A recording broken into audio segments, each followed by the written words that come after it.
Welcome or welcome back to my channel. I'm Kay, and in today's video we're going to be talking about Tarot's Major Arcana number 6, the Lovers. You know, obviously this card is about romance and love, but not so obviously it's about a whole lot more than that. I've heard readers say that this card can represent your twin flame or your soulmate, and that could very well be.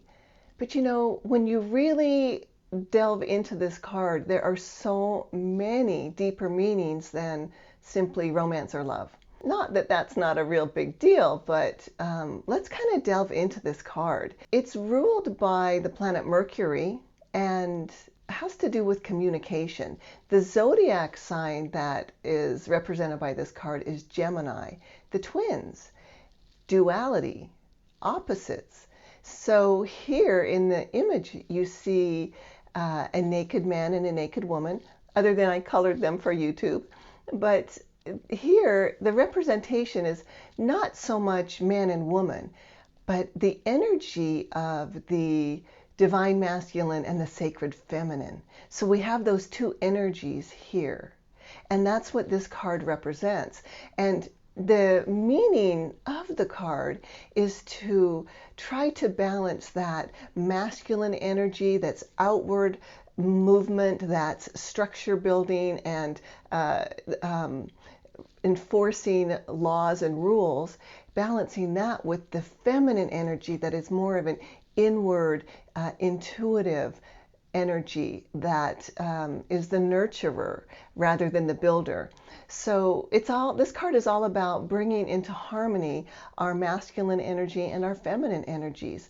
And when you have a look clearly at this card, you see that masculine looking directly at the feminine and the feminine looking up toward the heavens. And it can be said this represents our conscious, our subconscious, and our superconscious. And it can be said to represent body, mind, and spirit. And you know, as you've been following along in these videos I've been doing, from the magician through the high priestess, and when we get into the emperor and the hierophant, you notice all these pillars. So there's a lot of pillars going on in the tarot, in the major arcana, because it represents the clear and ever-present duality of our universe, the positive, the negative, the masculine, the feminine, the ups, the downs. So here we're also talking about duality and opposites. And the point is to bring them into a harmonious balance. Now, talking about those pillars again, between this feminine and masculine figure, you see the mountain behind them. And the mountain is shaped like a triangle.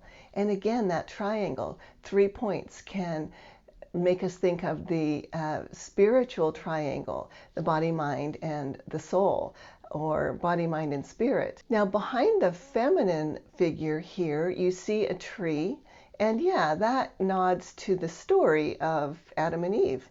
And here you see the snake, and it's descending from the tree. The snake in tarot, in esoteric history, represents consciousness into physicality. So we see that represented here. And the tree behind the feminine also represents the tree of life.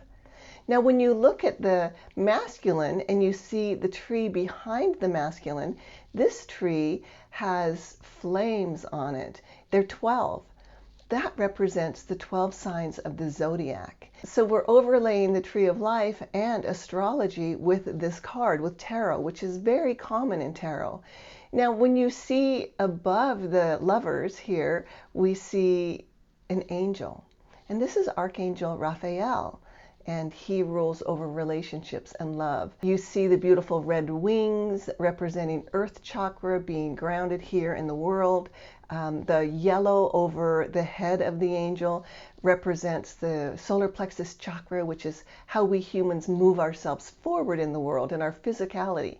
And the white clouds underneath this angel always represent purity of spirit and wisdom. So it's almost as if this angel is giving blessings to this masculine and feminine and encouraging them to bring balance and harmony to their world, to their physicality.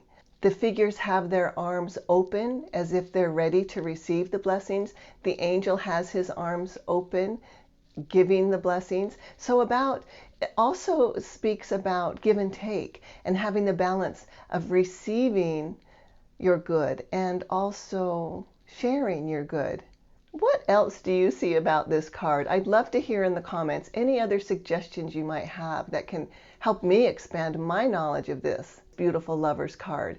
And as always, if you enjoyed this video, please give it a thumbs up and a like and a share. And if you haven't already, please subscribe. And I'll see you in the next video.